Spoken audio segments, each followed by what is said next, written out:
What's going on there, kings, queens, and everybody between? It's your boy MFC on his brand new microphone that sounds just like his old microphone, but enhanced. And today's episode of the Clout.WAV podcast is something that's it's going to be a little taxing, maybe even a little grating for some of you, because folks, people are being indoctrinated into being dumber at an expeditious rate that I think is rather unprecedented. Somehow, we just keep going on this roller coaster of intelligence to Neanderthal to knuckle dragger who just is incapable of anything other than senseless babble.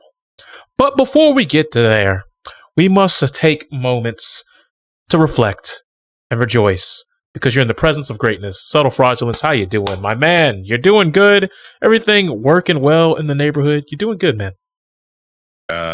Yeah, I am on this plane of existence. I'm, min-maxing my body and spirit as much as possible, and I will conquer that which we call life. Life one day at a time. It's the only way to live it. One day at a time. Now, I just want you to imagine you live in a world where you're sitting at home and you go to you decide to wake up and you go, you know what? I feel like getting back into Yu-Gi-Oh! Go ahead and, get in your car, go over to your local card shop and, thinking things are sweet. Go ahead and you're like, ooh, they released a new pack. Let's go. You get your nice little tin. You come home and you decide to do an unboxing video only to realize that Konami goes, ladies and gentlemen, we got him. He's got the sacred cards. We're going to hire some private detectives and investigators. We're going to need you to go in there and get him. Simple mission. You get in and you get out. And the next thing you know, you got people who aren't even technically authorized to do anything of a search and seizure in your house in a raid because you were sold something legally by a vendor when it's the vendor who made the mistake of selling you something that wasn't even supposed to be sold at that time. And I can only imagine, how does that happen? And it wasn't Yu-Gi-Oh! It was Magic the Gathering, but I'm using Yu-Gi-Oh! As, an example here. But what are we doing? We always have a meme about the Nintendo ninjas, and they're swarming you, and they're going to take everything you got.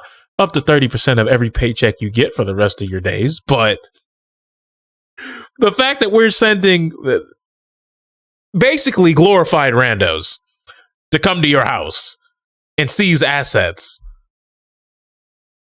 And it's like, at no point during this discussion do I see anything about the card shop or wherever he bought the cards, the vendor, getting into trouble. And that's the part that's got me messed up, a little tilted, a little irritable. So he was, from what I saw, he was ordering a specific pack. I believe he was ordering it online, but he was ordering a specific pack that was supposed to be sent to him, and whatever vendor he purchased it from sent him an unreleased pack of cards. Mm-hmm. It was their fault. It's one of those things where for some reason it's like, oh yeah, let me get the old pack from last week. Let me pick that up right here. And then instead they grab the unreleased packs, toss it in and send it to this man. He opens it himself, and then they send someone to his home to raid him because he has cards that were sent to him by mistake instead of the thing that people should do, which is, oh, hey, you weren't supposed to have those. So would you like to be a part of our promotional material for these new cards? Hey, yeah, if you make a video, talking about these cards, we'll actually pay you pretty well. And we'll, broker a little deal here. You'll get a little percentage of our profits for this little card pack. Make some business out of this. Have some sense. Treat people with respect instead of we got to silence him right now. Go to his house. Get all this stuff. Sprinkle some coke out everywhere. It's like, So the guy made a YouTube video, was like, what the hell, bro? I don't even understand how this sort of thing happens and how these people thought that he wouldn't make something to announce how ridiculous this is. We have TikTok, we have Facebook, we have Twitter. Well, not for long, but like, we have Twitter, we have Instagram, we have YouTube. Like there are several platforms that this guy could go to where all he has to do is make one post about this and it will become viral because he got raided. All he has to do is show footage of these people busting into his home. His neighbors just have to show footage of them busting into his home, getting his stuff, ruining his life, whatever. And everyone's going to catch on because chaos is how the algorithm gets a hold of your senses. That's the one thing. That's why people are out here doing the stupidest shit they can imagine to get some sort of fame. That's why people will just talk shit about other people randomly on their streams or in TikTok videos and whatnot, or steal someone's actual TikTok videos for their content, because the algorithm knows that there's a chaotic nature to it and that people will watch it and be like, holy shit, what the heck? And then that's it. It's over. Millions of people have seen this content now. And so a situation that could have easily been rectified by saying, oh, whoops, sorry, we sent you the wrong pack. Get some customer service in there. See, my thing that irritates me about it is like, you could have went the legal route. Yeah. And when I say legal, I'm not saying what they did was illegal, but I'm saying you could have went to the courts. You could have said, all right, let's hash this out. You could have got law enforcement involved. But no, you basically got glorified hired guns. Well, and you want to strong arm the man into a position that really is unnecessary for what happened. I don't think they have a legal case. See, I think that's the reason why they couldn't do that, because they sent him the materials. They sent him the cards. I get that, but it's like, hey, you aren't supposed to send those, blah, blah, blah. You could take the videos down, this, that, and the third. There are ways that you could have gone about it that aren't sending the goons. Yeah, because what was it? He made like an unboxing video because he thought he had the pack that he ordered, and he did a little unboxing video. Oh shit! Oh my god! What are these cards? I've never seen them. And now that is going viral, but because his audience, of course, will see it, and then they'll tell other people, and then those videos will of course spread because it's like, well, this guy got cards that he wasn't supposed to get. Oh my god, that's crazy! And things like that always spread, but since they sent him the materials, they can't just all of a sudden be like, oh, hey, you got to give those back. Please? Like, they can't send the cops to show up and be like, yeah, you got to give those back. Because they released ownership to this guy. Whether it be on accident or not, they still sent him the cards. So they can say, hey, you weren't supposed to get those. Please try to return them. They could do the whole Trump documents thing. Hey, sir, could you please just give us back those documents, because you're not supposed to have those. And once the guy says no, okay, then you could send the cops in. Then you can possibly have a court case of we asked for them. He refused once we, told him that those were not the cards he was supposed to have, and those are materials that are classified or, not supposed to be in his ownership, whatever. And then you can have some sort of legal battle behind that. But they immediately realized maybe we don't have an actual case here, and then thought, all right, call the guy to take care of it. get the Pinkertons involved, because if I remember right, this is the same organization that was in the mid 1800s, and they were specializing in train robberies and catching train thieves and stuff like that. So it was very old fashioned. And look, I'm all for street justice when it's necessary, but when y'all are giving out information to a private detective agency to go seize assets, and the only reason why you have this person's address is because you authorized the purchase. You did that. You made the oopsie. It was your folly. And now that person's paying the price. I can't stand it. Because a Pinkerton obviously is just a private security guard and detective agency. And the thing that annoys me about it the most is, by the law of the land, this is probably all above board. Even if the person who is the quote unquote victim here wanted to countersue, I don't really know if they have too much of a case, because plenty of companies still use them. this isn't as much of an isolated incident as we would like to believe, because if it was, an organization doesn't get to be around 200 plus years old, you know? Mm-hmm. Because the income has to be coming from somewhere. And when you're obviously a business that has secured banks, has, you know, ties to various levels of government agencies, clearly you're going to be taken care of if, you know, these big organizations can consider you a valuable asset to keep around.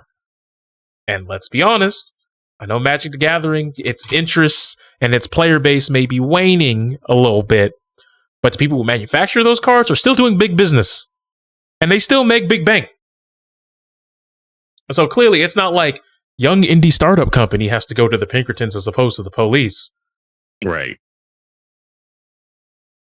Although, you want to know what's something really kind of funny, though? This is just like a small little bit of Pinkerton lore. But they had agents back in the day who were meant to track the Western Outlaws, Jesse James, the Reno Gang, the Wild Bunch, which includes Butch Cassidy and the Sundance Kid. All right? They have lore. They went after some of the goats.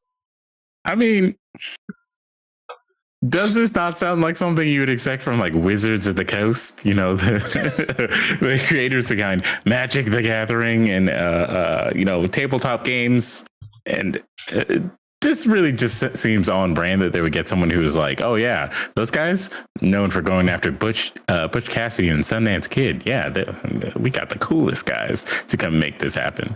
Make it sound like it's like something from an anime or some shit. Because I just think it's wild, because if you look at the revenue per employee ratio, it's almost $4 million for a 1,500 employee establishment. So the bank ain't small. Right. They are clearly moving units, whether it be from any other tabletop assortment of games, Magic the Gathering, you name it, which is very interesting because there are obviously content creators who are, let's be honest, it'd be a conflict of interest for them to say anything negative about Wizards of the Coast right now. And it's like, I wonder how they feel about what's happening right now. Or as long as the check clears, they'll ignore it.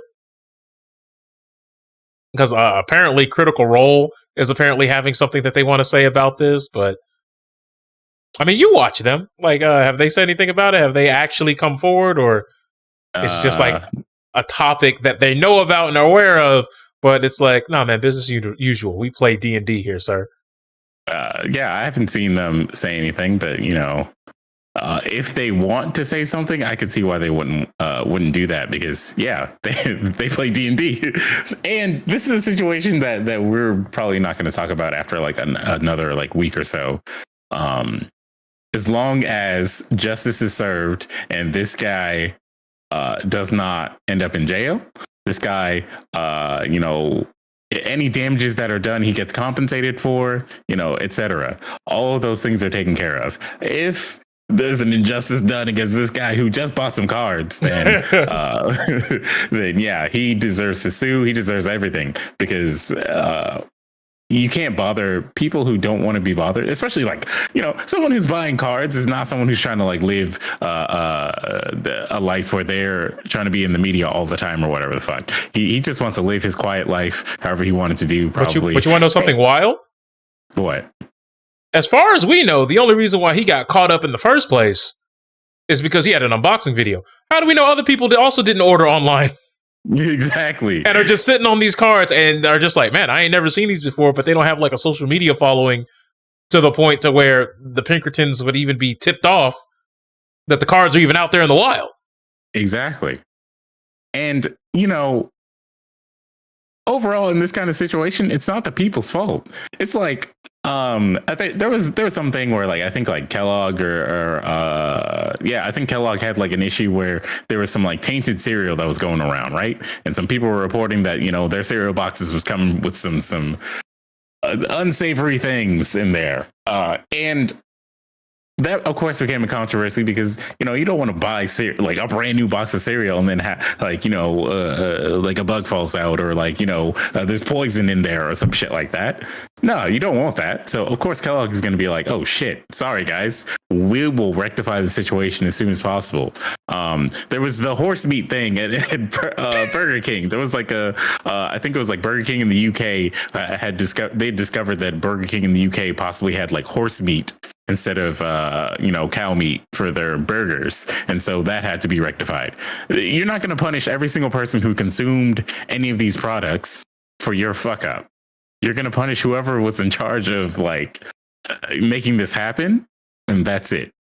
Like, because if we get to a point where people get punished for just accidentally getting something like that they didn't want. Yeah, because that was what was it, the Silvercrest food incident, right? Yeah. Because no, that's old. Because I know that was like Burger King had to admit to using horse meat, but that was like in 2013. I remember that was like almost right after I got out of high school. 2013. I mean, I know there was a more recent one where something like that was said. I think maybe like 2018, 2019 ish. Oh man, but it might have just been like they got back. I was gonna say they got back in the sauce. Look, Burger King UK takes a lot of L's after that tweet where they're like, women belong in the kitchen. That's right. They did. Oh my god, yeah. That maybe sometimes social media managers should really learn how to social media before they social media manage, because there's some times where I see some of these tweets and you just kind of tilt your head and it's like, so they read it, right? Yeah, like women belong in the kitchen, and it's like I feel like you weren't cooking when you wrote that. Like, you weren't in the kitchen. You were not present when you cooked this idea. Because in your head, you were like, yeah, because we're inclusive, but yikes. Hate to see it. But like, hey, was no one in the room when someone proposed this? Nobody? Nah, they probably they probably had one of those deadlines. Where it was like, hey man, we need a tweet by tomorrow. And he was like, oh man, I overslept. Women belong in the kitchen. Remember when H&M had the like what was it? I think they had like t-shirts or like a hoodie that was like, it looked like a monkey, and the model was a black boy, and it wasn't until it got released that they had to realize that was racist. And everyone was like, what the fuck is it? And they're like, oh shit. Yeah, sorry guys. We're going to pull this down. And it's like every single person who had something to say about it was like, if there was at least one black person in the room, that never would have actually gone out, because all they had to do was look at it and so for like, those of you who don't know, it wasn't like a sweatshirt or a hoodie that had a picture of a monkey on it or the monkey emoji. Okay. It was messed up because it was a black kid in a hoodie, and it had text, and it said coolest monkey in the room.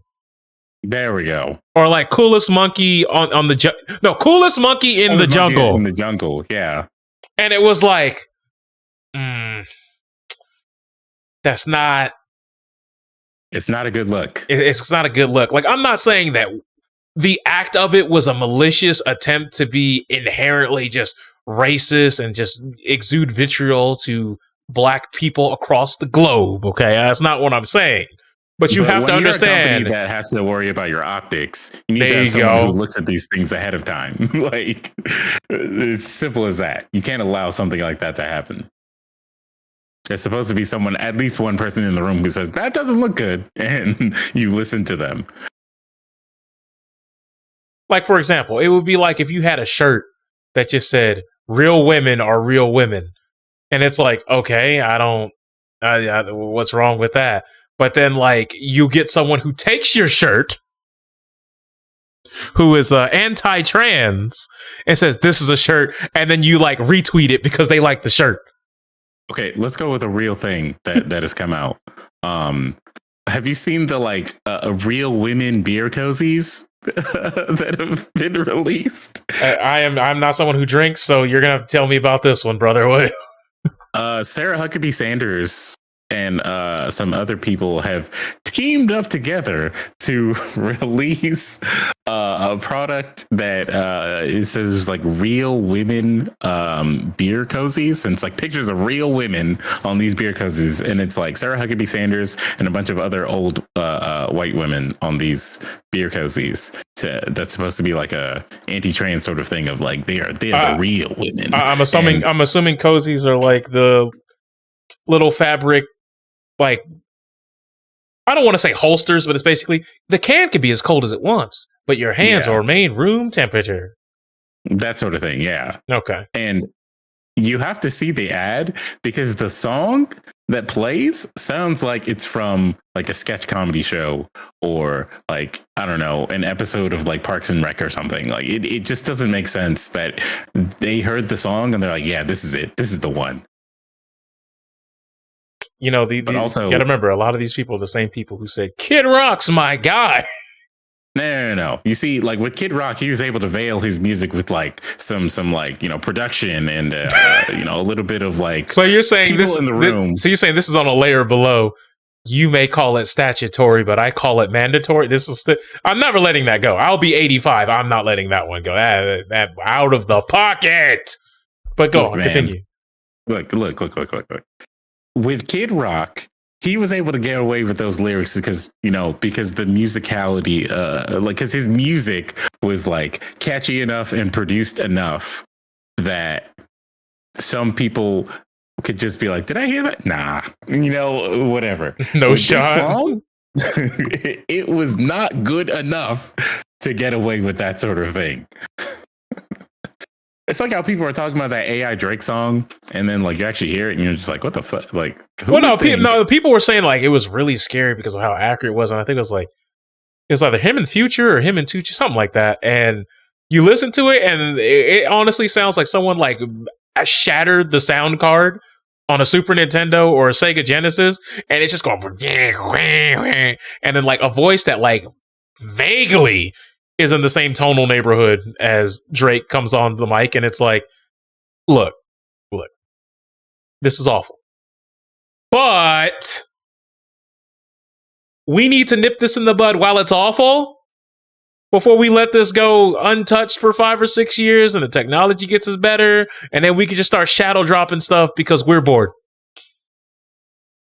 Like, you want to nip that in the bud now, because let's be honest, we've seen people getting sued. Like, everybody remember Robin Thicke and Blurred Lines?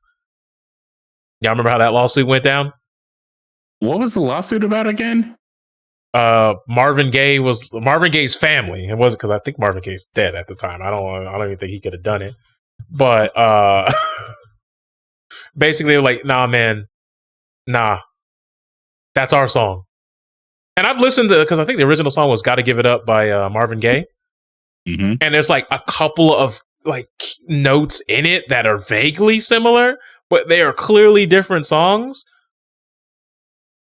But they had to give up $5.3 million. Robin Thicke had to come out of that checkbook.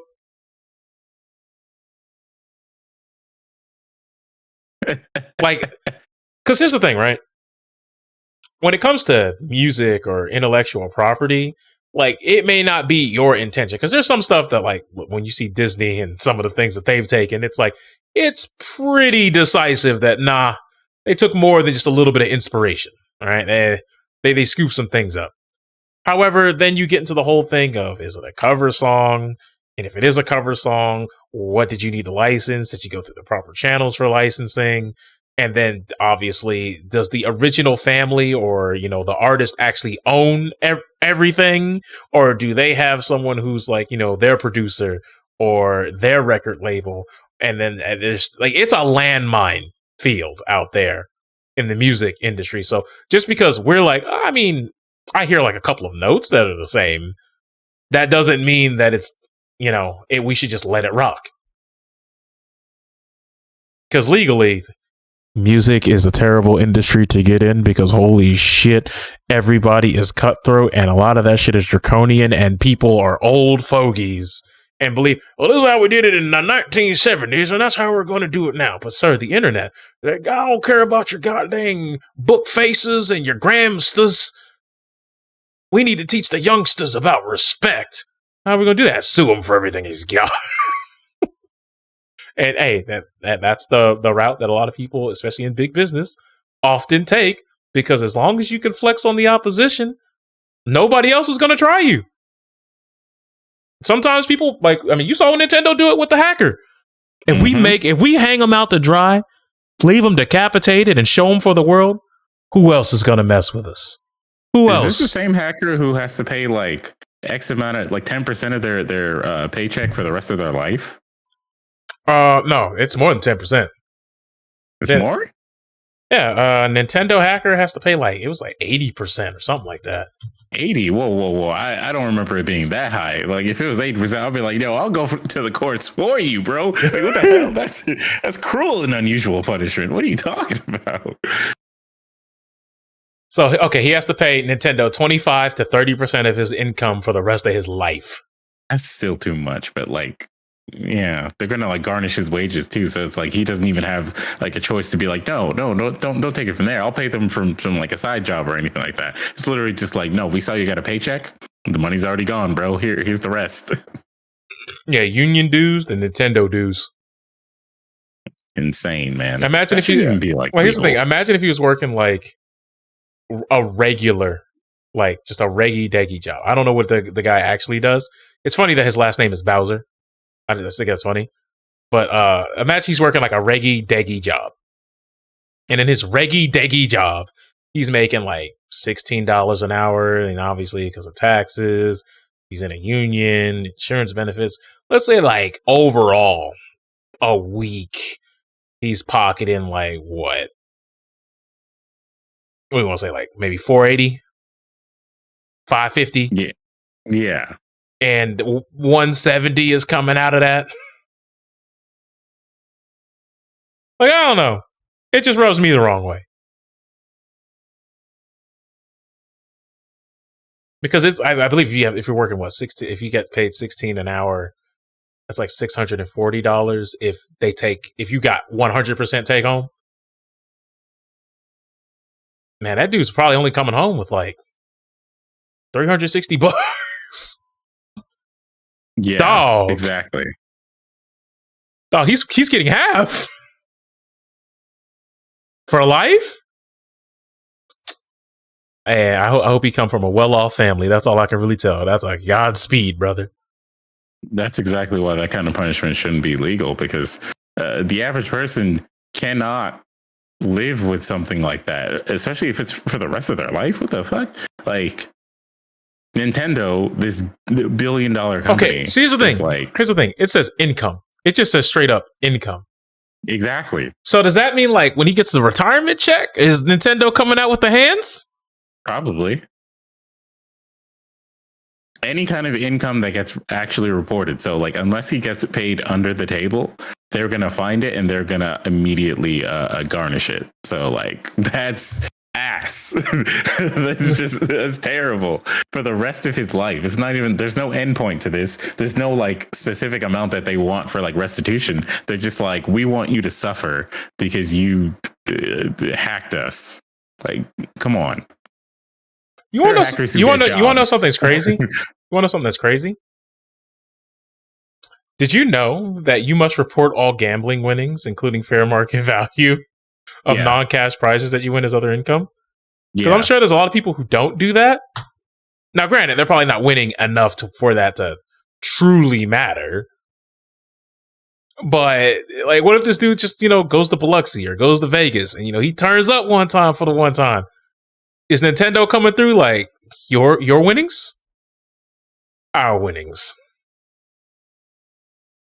I just want to know how strict it is for income and for life. Is it as truly as black and white as it seems? Or is there some wiggle room somewhere? Because these are the things I want to know. I think it's as extreme as it seems. And that's rough.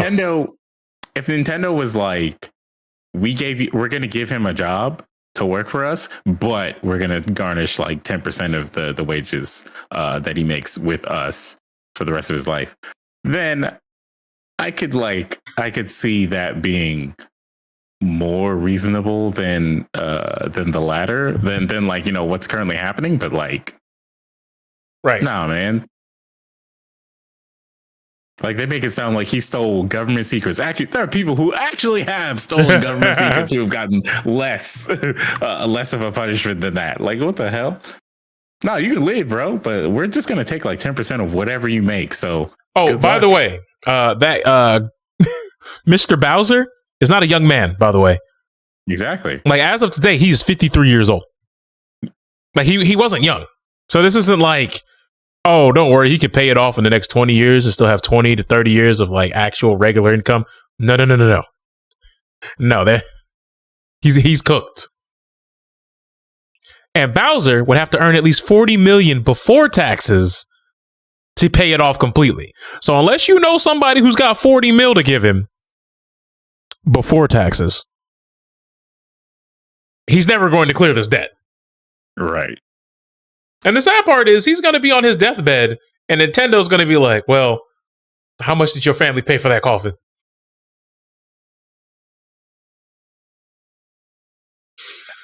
If that's the case, you, like, man, I'm glad the sins of the father can't fall upon the children, because boy. I mean, I think in this specific case, no, but like I've heard of some like debt-related situations where it does happen that way. No, it can, but that's a very specific situation. I'm talking about like if it was in this situation, man. Whoo. And the sad part is Nintendo's going to keep Nintendoing. They're like, look, Chris Pratt, we got you a movie. Go ahead and watch it. It's not like Nintendo is hurting for this money. See, that's the thing. And I really don't think that Gary Bowser was like living a life of luxury, even off the income that he made through the hacks. Didn't he hack Nintendo just to get some like, you know, like ROMs, or like, it wasn't for emulation purposes of things that Nintendo literally can't reprint anymore? So basically, it was like 2013, but like the group that he was part of, like started creating and selling like circumventing devices that allow people to illegally play ROMs on consoles, including Switches. So, you know, like the hack tools, like, you know, hacking your Switches. Okay. He was selling the tools required, or, you know, he was one of the people that you would say, because I know you remember back like on like 3DS, like when people were first hacking it, there were people who you could send your device to and they would hook it up. Some people would do it with like capture cards, where they would give you an internal capture card in your 3DS and then they'd ship it back to you. Stuff like that. And once they got them, they cooked them, because once they did that, it led to a very drastic snowball effect, where I'm sure many of you who have hacked 3DSs, y'all can attest to this. Once the hacks were out there and a lot of people were making different, you know, variations of Homebrew and other clients for your 3DSs, your Wiis, and your Switches, once you got past the initial setup, anything on the store was free. Anything. You want a DLC? Get it. You want a game? Get it. And it was at a point where Nintendo would release a firmware update to the consoles, and then like a week later, tops, someone has released a firmware for their hack tool, and you would just download it, and then a game that came out that day, like that day, you could be like, but I want that game. I want to partake. And you could download it day one. And it's not like these are things that have changed. Like, for those of you who don't know, you can hack Pokemon through Discord. Some of y'all are like, wait, what? No, you can hack Pokemon through your Discord on your mobile device, even, by the way. Have fun finding out, guys. We're not going to tell you, but have fun finding out. Yeah, I'm not telling you how. I'm just saying, I've seen it. You can get any Pokemon you want through a phone and talking to somebody on Discord, and it's automated. That's all I'm gonna say. You just type a Pokemon, you type its level, you type its stats, and you press send. It will give you a room code, and you type in the room code to trade, and there it is. There's the Pokemon you just generated. Not telling you where to find it, folks. I'm just telling you, it exists. And you would think this is a problem that Nintendo would have nipped in the bud years ago, but it's been around at least since Pokemon Sword and Shield. And it's still going in Scarlet and Violet. It's cross-generational.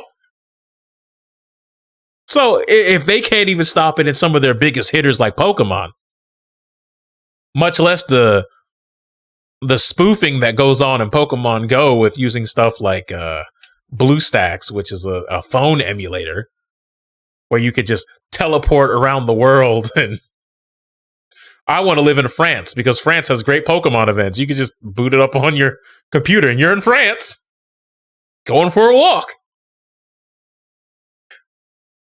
Cheating has become so like just insane, especially on the Nintendo side of it, because when it comes to anything online or when it comes to anything about security, Nintendo is like one of the last groups of people that I'm going to trust ever. Especially since, like, let's be honest, you would say probably their most populated online games would probably Smash Brothers and Splatoon. I don't feel like I'm out of pocket saying that. Yeah. And we've seen that those games don't have the best netcode and online infrastructure. And let's be honest, they're mobile games that have better internet stability than what goes on the Switch. Like when it comes to games with internet stability issues, I still think that the one that's probably the most stable out of their big games is Pokemon Unite. And that's mainly because a lot of people are also playing on their, you guessed it, mobile devices. But it is what it is there. Nintendo is just super weird. But you want to know what else is super weird? People pretending to care about things and being passionate about things to a point to where they are getting into deep, passionate arguments about something that if you were to just take away the ability to farm interactions, they wouldn't care about. I'll give you an example. There was this hashtag that was going around a couple of days ago called Take the Rainbow Back. I don't know if you guys have heard about this, but apparently people talking about God's rainbow, and God's rainbow had 7 colors because there's indigo and there's violet. But when you look at the pride flag, you can see that those colors are not there because they have defiled the sanctity of God's rainbow. And how dare those genderqueer people just absolutely bastardize what was pure. Or something like that to that effect. To where they're now selling shirts where they have hashtag Take Back Rainbow, because apparently this is something that matters. And like I'm seeing people, out here making tweets on social media about, yeah, man, they defile social media, but we can't let them take what's ours. We can't let them take what God, because God is stronger. And his message is clairvoyant. And it's like, let's not act like y'all give a flying fuck about a rainbow. All right. Let's not, y'all do not act like y'all out here repping Team Indigo and Violet. All right. Y'all not. You haven't been. Let's get something straight that I think maybe only like Jordan Klepper tried to like really expose here. Maybe Andrew Callahan too, but unfortunately, we can't talk about that guy anymore. But yeah, all these people, a lot of these people during these MAGA movements and whatnot, when Trump came into power, all of that, a lot of them decided, oh, I got the hustle now. You had people who just didn't give a shit either way, who decided that they were going to make Trump merch. That's where you have like all the stuff where it's like, oh, Trump is, he's got wings, or Trump is in front of an explosion, all that other like crazy shit, right? They make all that merch, people buy it, they make the MAGA hats, all that stuff. They go to the rallies, they sell these things, they make so much money off of this. And the broader society doesn't really like notice, because these people are not sitting here like bragging about it. They're just like, yeah, I sell this because, I believe in my country, whatever. And then people buy it and like, yeah, yes, sir, brother, Trump that bitch, and then there you go. This this is just another example of like a wannabe cult leader making a shitty website to try and manipulate people into giving them money. If you actually go to the website, you go to the website that's created, takingtherainbowback.com. It is, first off, it's the shittiest looking website. Two, the instructions here are that you should buy the t-shirts so that you can join your church or, you know, join groups of people who are quote unquote a part of this movement to go out into public places like the mall and sport this shirt so that other people will see it and then they will be compelled to be a part of this movement. But one of the main things you need to understand is that the website is just instructions on what you should do. And one of the first things it says is buy the merch. So anybody who says that they have some sort of moral high ground position to win a culture war, who then says you need to buy my product. Hold on. I went to the website. Do you want to read the objectives or what they have on the resources? No, because number 7 is please pray. Not number 1. Number 7 is please pray. This is a rabbi. No. Forget that. There's something here that's called, here are several resource articles that we hope will be informative and helpful. And I see the first one and I have to know. Interacting with a gay identified friend. I have to know. I'm clicking it. As a Christian, how should I relate to a gay identified friend or family member? I have several relationships that involve this dynamic, including both non-Christians and those who claim to be followers of Christ. Any suggestions? The simple answer is, you relate to a gay identified individual as you relate to anybody else. Okay, sounds so far. Every person is a human being and deserves to be treated as such regardless of his or her lifestyle or belief system. Okay, we cooking right now.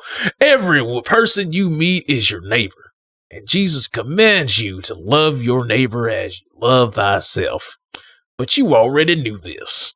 What you want to understand now is how to talk with this person in question as the relationship progresses and the differences of opinion on topics such as sexuality and sexual morality become an issue. It's at that point that his or her identification as a Christian or non-Christian becomes critical. Your conversations with this friend or family member will look different depending on whether or not you claim the same faith and whether you view each other as the Bible as authoritative. Let's begin with the non-believer. Since you and this person are coming together from very different backgrounds and worldviews, you'll need to make a conscious effort to set your philosophical, theological, and moral assumptions aside at the beginning. Think in terms of something bigger than mere sexuality. Try to appreciate your friend as a whole person. Don't turn him or her into a project. If you do, your motives and the exclusive nature of your focus will be distastefully obvious and will almost certainly inspire resentment.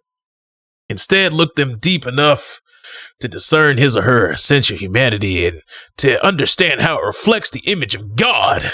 Form a connection on the basis of common concerns and interests.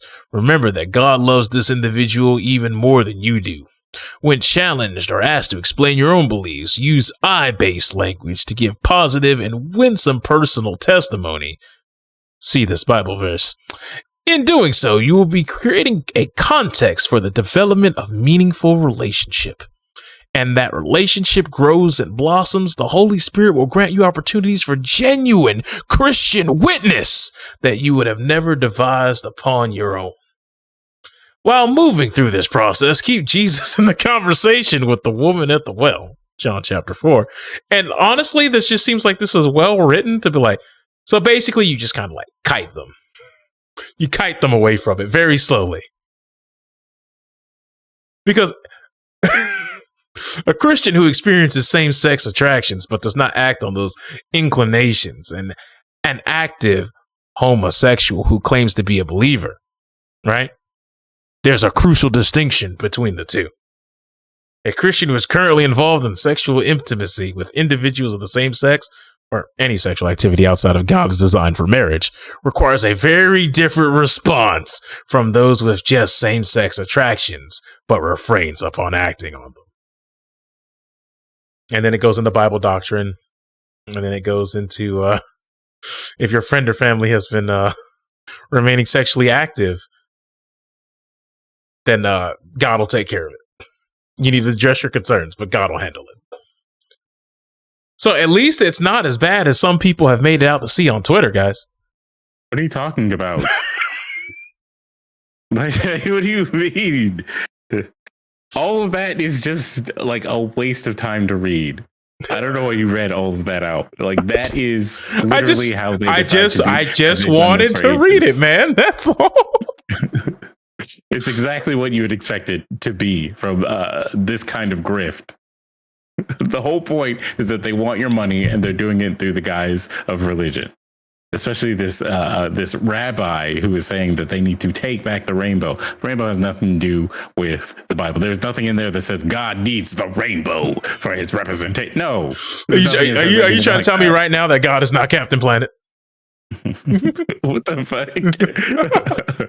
That's exactly what I'm telling you right now. God is not Captain Planet. There you go. Oh no, my life's a lie.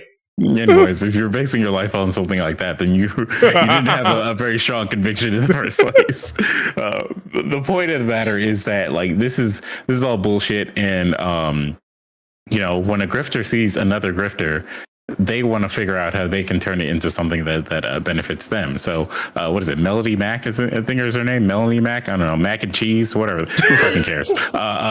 This woman posted a picture of her in the shirt, and several people on Twitter are like, "Oh my god, you've inspired me to buy the shirt." Now we have several people who are deciding that this shirt is worth it. It's not. It's not. It's going to be forgotten. But if you don't buy the shirt, how are you going to take the rainbow back? It's almost as if you don't need to do that. But they're defiling the rainbow. Oh, word, by being gay? Like, what the hell? What do you talk to some of these pastors, some of these men of the cloth who have been caught? If we had the rainbow, they wouldn't have been so easily just absolutely usurped from our ranks. No, oh, word. Have you ever seen any of the Law and Order SVU episodes that have to do with men of the cloth who are the rapists and or pedophiles or pedophile rapists? But subtle fraudulence. If we had the rainbow, we could have stopped. Yeah, you could have stopped all of it. Sure, you would have compelled the man that God does not like when you're gay. If we had command of the prism, we can stop them from going to prison. No, you wouldn't. Like, what the fuck? They're still criminals. There you go. That's something that a lot of people seem to forget when we talk about these things. Those people are still criminals. Also, you know, there are a few posts that are like talking about this. There seems to be a correlation between a lot of these political figures who are trying to put out these anti-LGBT like bills. And saying that it's to protect children from groomers and pedophilia, who happen to be pictured with actual pedophiles. And some of them have been actually accused of pedophilia themselves, a la Matt Gaetz, who... Wouldn't that be like a huge red flag when it's like, look, I see who you cooking with, right? And we know what they're about. And you claim that you about this and not about that. But you're cooking with him. I'm not saying you are who your friends are. But there are such things as red flags through association. You may not be guilty by it. But sometimes like, I don't know. I see the company you keep, and it's not a ringing endorsement. But especially when it's for something like that. Look, for some reason, the FBI has dropped the investigation into Matt Gaetz's escapades that involved teenage girls. Did I ever tell you about how he adopted a grown ass man? Huh? How does that work? It started off with like pictures of him and this like 18-year-old who he was like, oh, he's just a loyal fan, and then it turns out, oh, he lives with Matt Gaetz, and it's like turns out Matt Gaetz has adopted this quote unquote loyal fan, and they go out on the town together.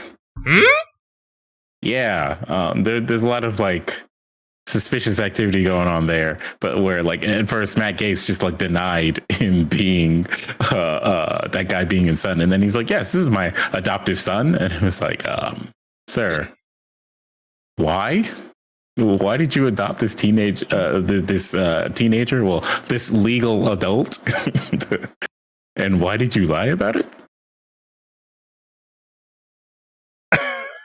It's just strange, that's all.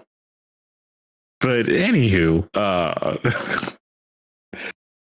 yeah, it's coming out that a lot of these people who are like, you know, claiming that they're trying to like, you know, save the kids and like help the children and, you know, stop pedophilia and all that stuff are like tangentially related to pedophilia in some sort of way, whether they are committing it themselves or they know someone who is in the room with them while they're saying these things, who is committing it themselves, who they're covering for. And we're finding out like this is being exposed slowly through all these people who like are being arrested.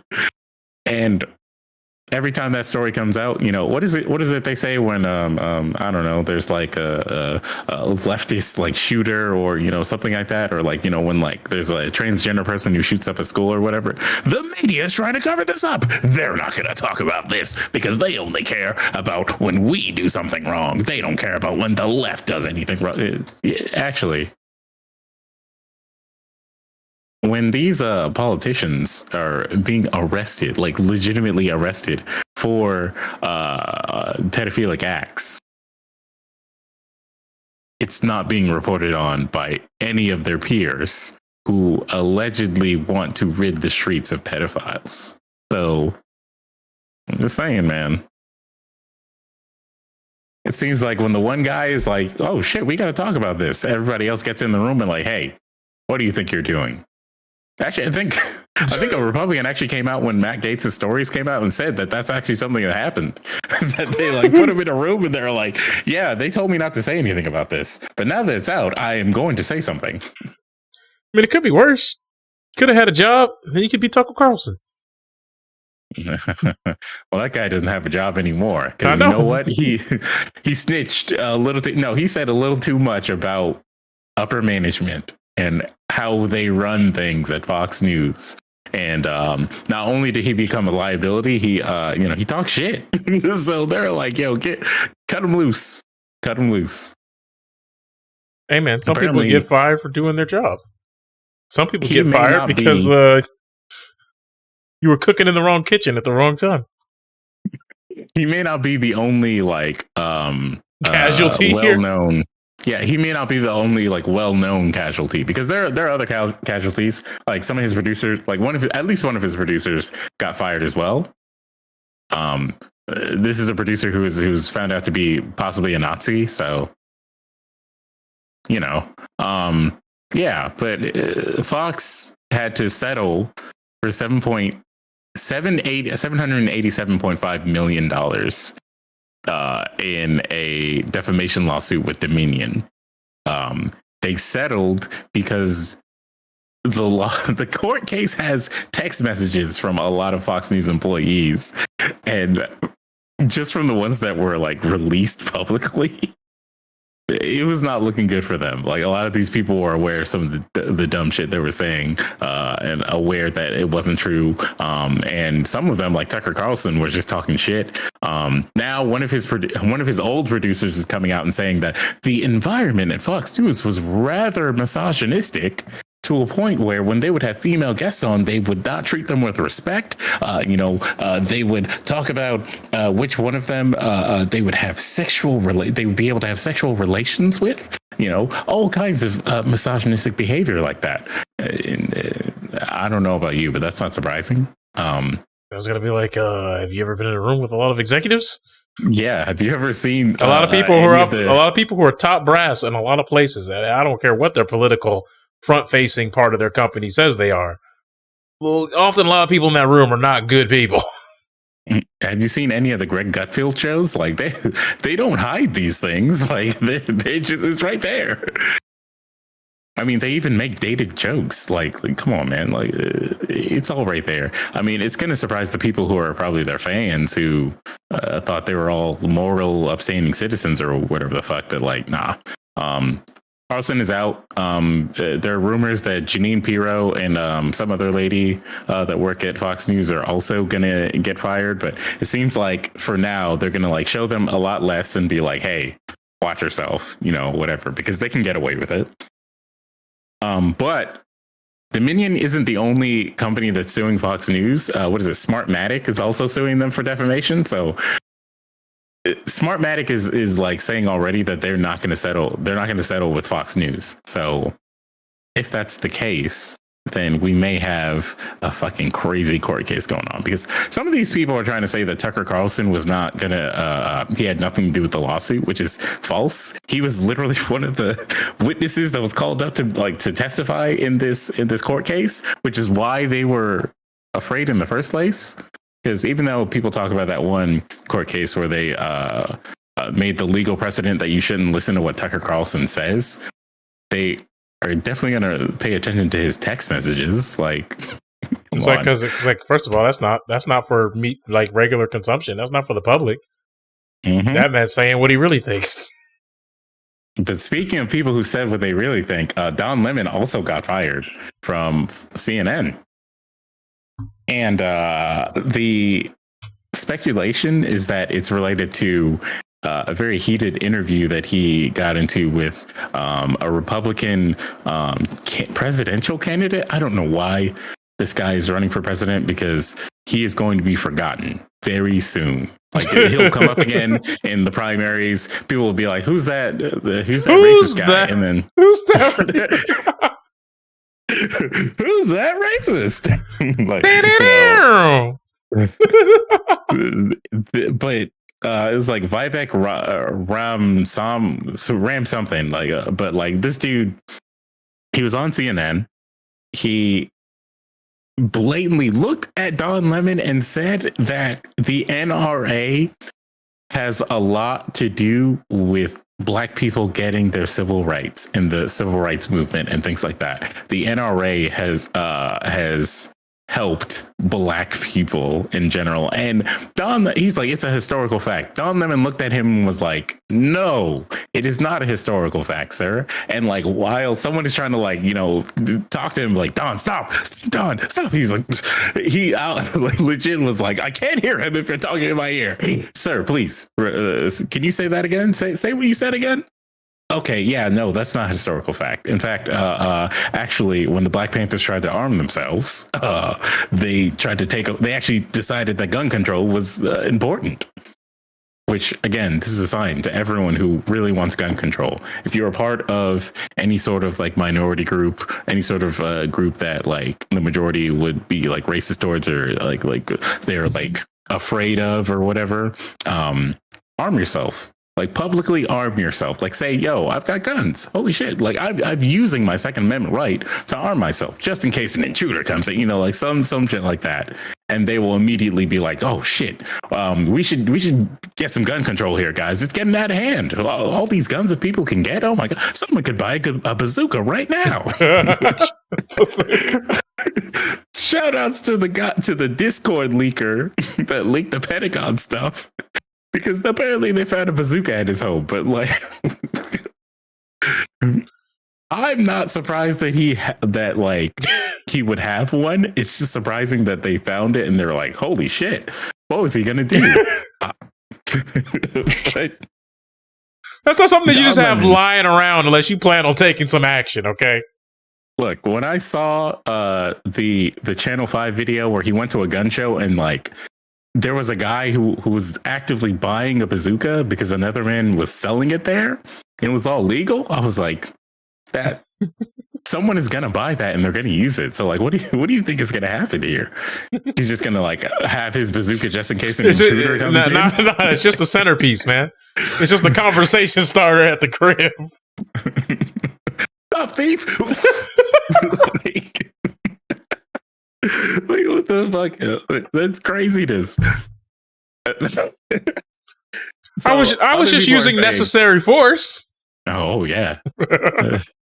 Necessary force, bro. Somebody, if you see somebody blow somebody up with a bazooka, it doesn't matter what the situation was. That's unnecessary force.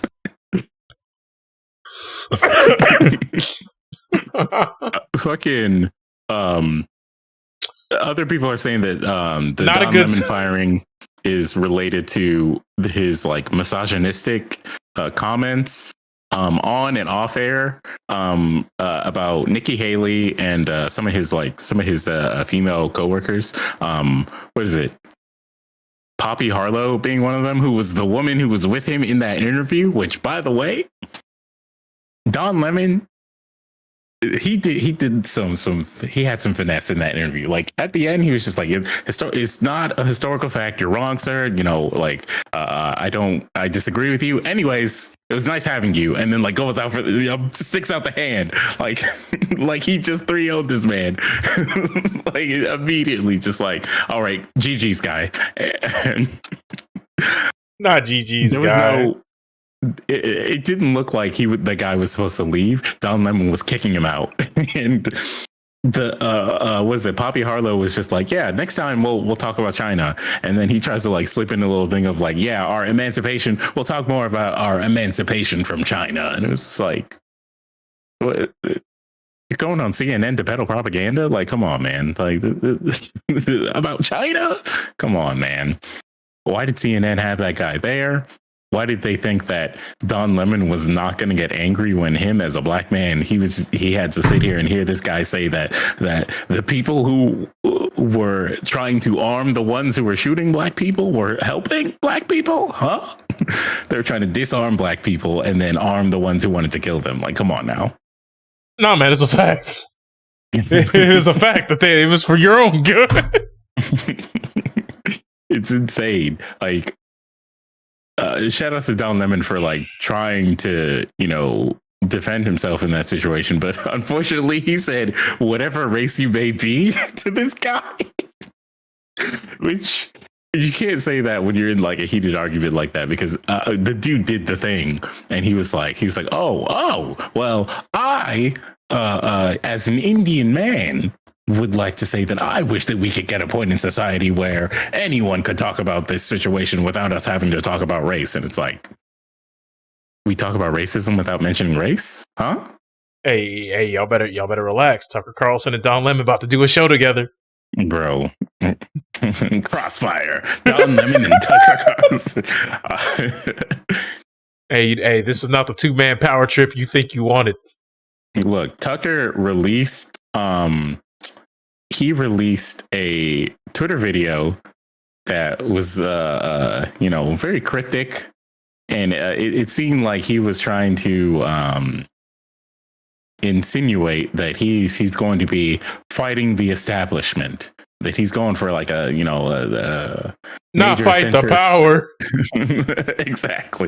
That like he's going for like a huge centrist thing. It's like, no, the left and the right need to be on my side because I know all the secrets of the establishment and what they think of you, the citizens. They don't respect you. And it's like, yeah, we know you like worked for them. Like we know, but they were paying you. And so now that they're not, you're like, now I'm against them. I think it's bad. It's like, oh, well, we were trying to tell you, bro, but all right, cool. Tell us how it's bad. Maybe Don Lemon comes out and is like, and I'm joining him. It was all bad. CNN, Fox News, all of it. But people are now pointing out that Tucker Carlson used to work for CNN. He used to work for MSNBC. So he could really pop up anywhere at this point. He's probably going to like lean more into like podcasting or something, which will probably make him more money. But it seems like he'll end up at like the Daily Wire if Jeremy Boring is like willing to shell out the money. Maybe he'll use that Steven Crowder money, but like, yeah, it just doesn't seem like Tucker Carlson is in a bad spot. I mean, first off, he's still rich. Second off, his name is still well known, and he has like the actual Nazis who support him. So that dude, wherever he goes, he's gonna be fine. People think that maybe he's gonna like make a turn and like go back to MSNBC or work for some like network that has like complete opposite views from Fox News. But if that happens, then we all know that it was all a grift. It was all a job to him. It was not real shit. And that's fine. You know, that's fine in my eyes because I already knew that. But like, if everyone else didn't, like, if you thought that he was like gonna die with his morals or whatever the hell, just think about the time when that one guy accosted him in real life and was like, "You're the worst person ever. You're peddling all this like terrible propaganda that's making my life unsafe for my kids and blah blah blah." And the guy he was just laughing at him like, "Come on, guy, you're getting a little too out of hand here. Come on, man. Like, no. If I was on set, maybe you could say all this, but like, I'm out here in public. Like, come on, I'm not doing all that. Come on, guy. I'm not the real enemy." Like, it was just like, oh, okay. I'm not the real enemy. Come on. Come on. We're all friends here, right? Hey, some of the people who are online instigators are the best de-escalators in real life. I'll tell you that right now. Exactly. They be all big and bad on the keyboard, but as soon as they turn into the episode of SpongeBob, let's bring it off. Boy, oh man. But yeah, I want to see where this goes because. Do you think there'll be more let goes? I think Tucker Carlson is now big enough that they're not gonna. Fox News is gonna see that they don't have to. But unless there was like some kind of clause in the settlement that they had to release at least one more like big name, they're probably gonna like calm down. People are saying like Laura Ingraham is gonna get let go. They're not gonna let go of that woman. She distanced herself way before all this shit. So luckily, they don't even think of her as a sacrificial lamb because she said so many dumb things afterwards that like they could just be like, no, she's just dumb. Also, they're so misogynistic that they'll just be like, well, she's just a dumb woman, and then move on with that. And they know that their audience will actually like eat that shit up, even though it's disrespectful. Will there be like, I want at least one more person to be let go, but it's a matter of like, who are they going to replace them with? You know? Like, what is it? Remember when Tommy Lauren got fired from The Blaze for saying that, like, she's like, I don't support abortions, but I think that a woman should have a choice. And they're like, what the fuck? And they fired her. Like, they might just never replace Tucker Carlson and just like try to work around it with business as usual type bullshit. You know, it might just be like Fox and Friends is now 3 hours instead of 4 or something, you know, or instead of 2 or some shit. But like, Fox News is not really going to change too much. The messaging is going to be the same. It's going to probably have less white supremacy going on there because you don't have Tucker Carlson like slipping that shit in because of his producers. But if they do replace him, it's not going to be with like a fresh face. It's going to be with someone that we've already seen who we're already bored with. So who cares? Not more mind-numbing background noise. Yeah.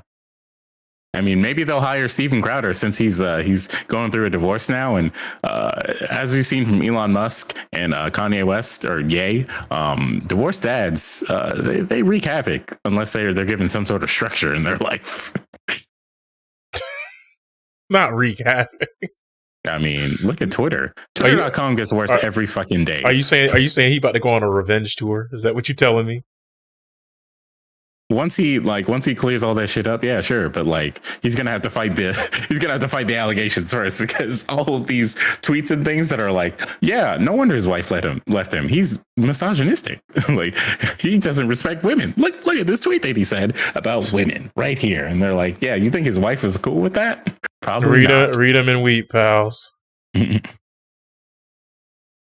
Yeah, I don't know. Like, once again, it's one of these things where it's interesting, but the hooks haven't landed yet.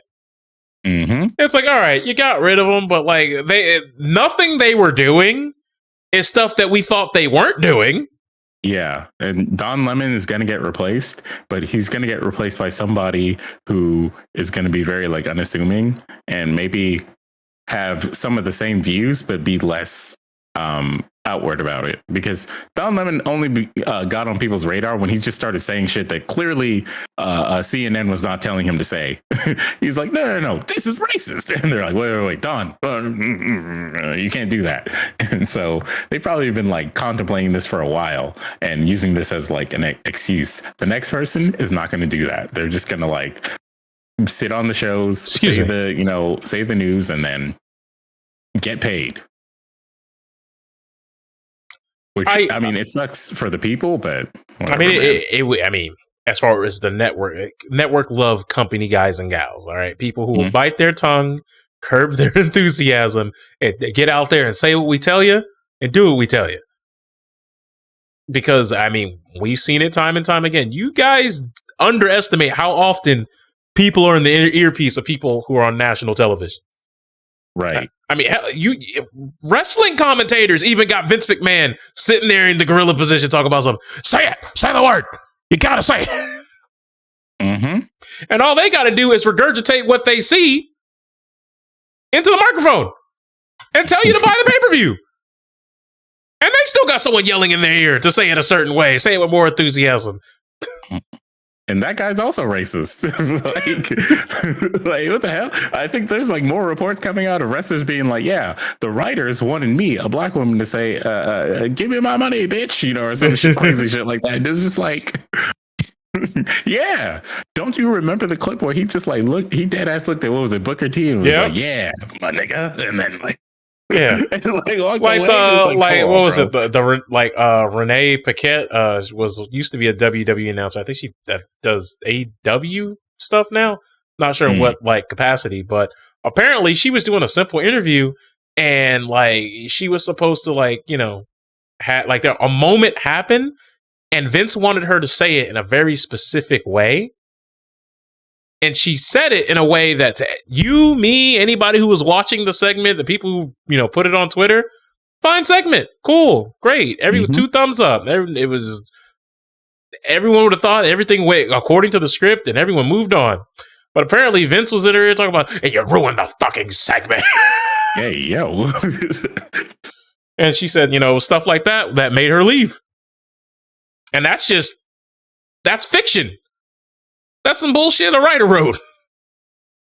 So you can only imagine when it goes against the sensibilities or the quote unquote moral compass of somebody in the big brass who's like, nah, you got to be in this box. You got to play by these rules. Because they think about, we pay you this money. How dare you get uppity with us? Mm-hmm. And while that's wrong, but they don't see you as a person who has their own sense of individuality. Like they see you as, no, we pay you to do what we told you to do, and we call it the news. We call it being informational. But at the end of the day, 90% of that stuff is just propaganda anyway, and it is very curated for a very particular audience. Because remember, if news was just news, you wouldn't have the CNN Fox News beef. Right.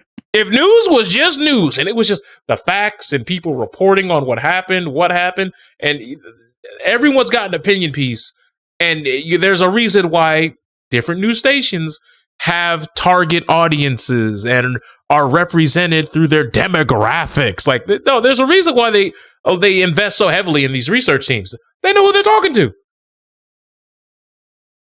Yep, 100%. And that is why the news really ain't the news. Because journalists and reporters, they no longer want to report and, give you the details on the stories. A lot of them, they want to be the stories. Mm-hmm. I mean, look at, Glenn Greenwald and Matt Taibbi.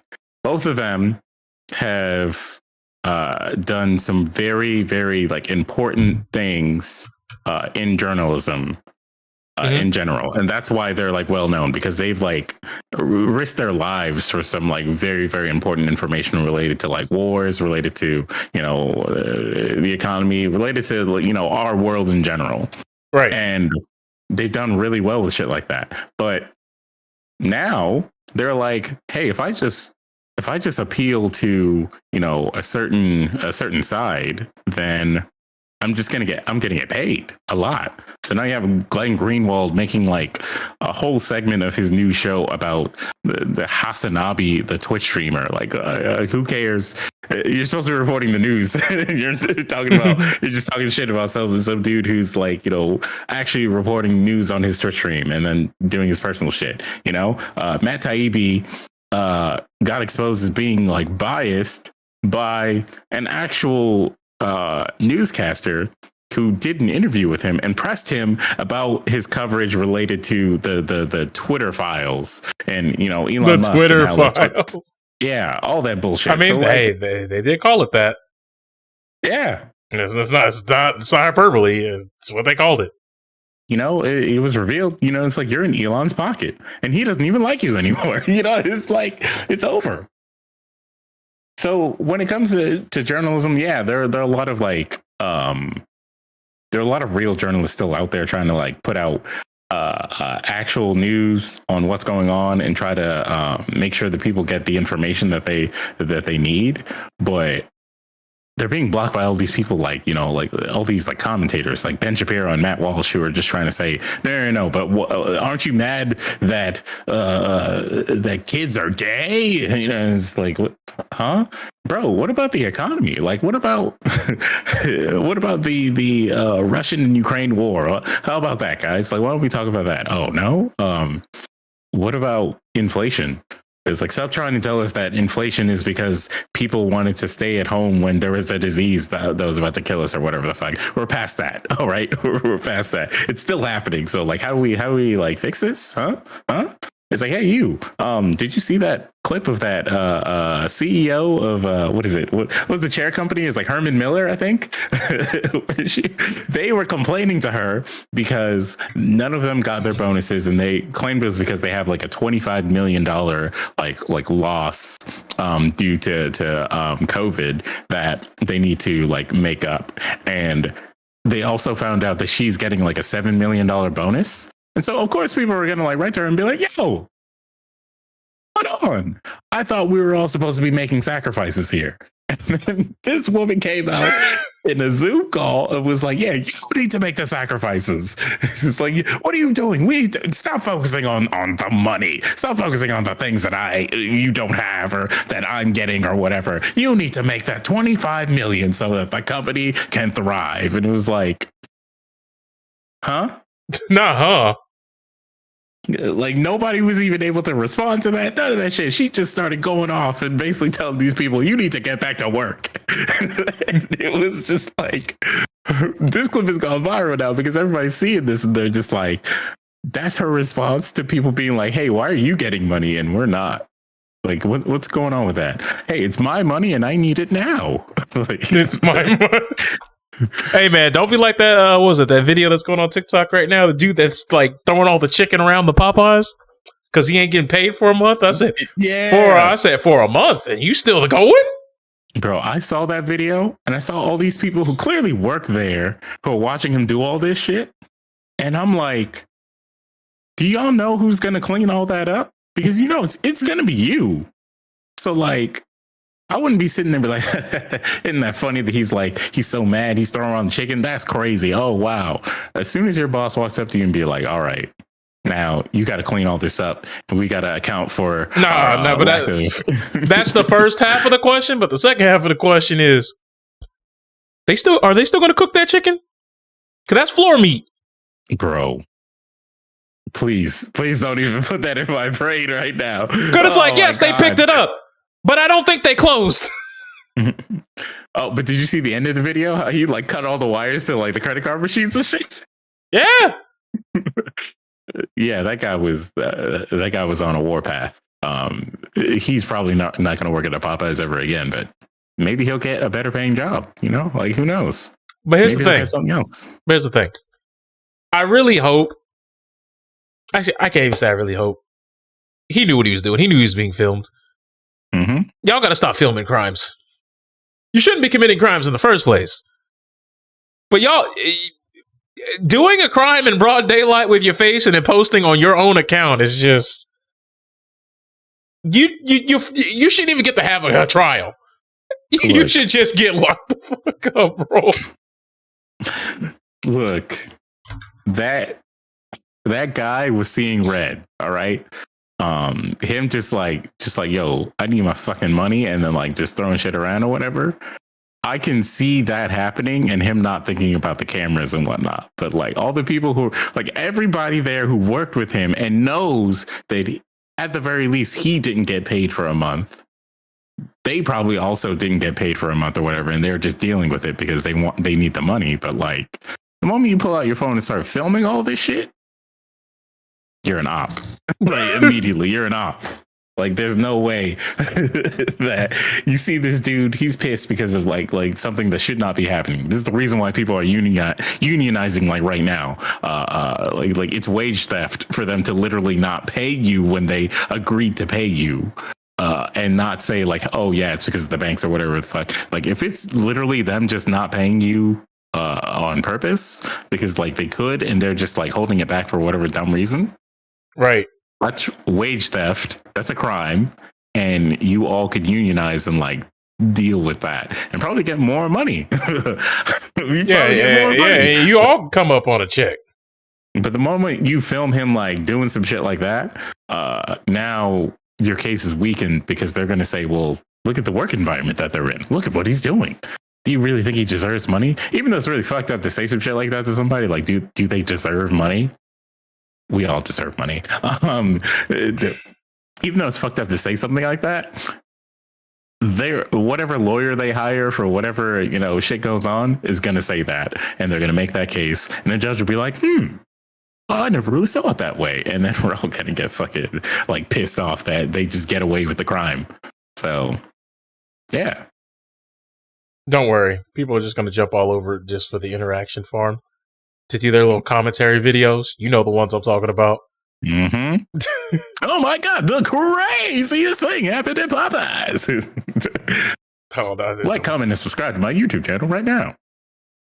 Hey, look, it's only a matter of time for just like, oh, I love blacks in their natural habitat. Someone's going to do it. No! Rumble.com. You know what? I think that about does it. We're about at the 90-minute mark. I think it's a good time to call it. Well, ladies and gentlemen, don't worry. Within the next 7 days, I will have conquered one color a day. Look, I'm reassembling the rainbow. We got to take it back. What? Oh, God. Anyways. Anybody that says any sort of like it's culture so war bullshit stupid. to you, like it's they so don't. Stupid. They're not. What? Oh my God! One of the best quotes from Secession this season. You're not serious fucking people. Like, yo, bars. You're goofy. All right. As long as you continue to acknowledge that you're nothing more than a goof and play your role as a goof, we'll keep laughing. Hey man, we'll laugh with. You hear that new I Show Speed and Tyson X song? Why would I ever? Why would I ever want that? Sometimes being goofy gets you paid, buddy. You know what? Hey, man, sure. I can only imagine how many reaction videos there are of it right now because... oh, God, yeah. Trickle down cloudonomics, as it were. I'm about to write that book right there. That is what reaction channels are. Trickle down cloudonomics. I'll put that on a shirt. Anyways, the other shirt, the shirt of the day is that shirt that says Colombia is not Cambodia.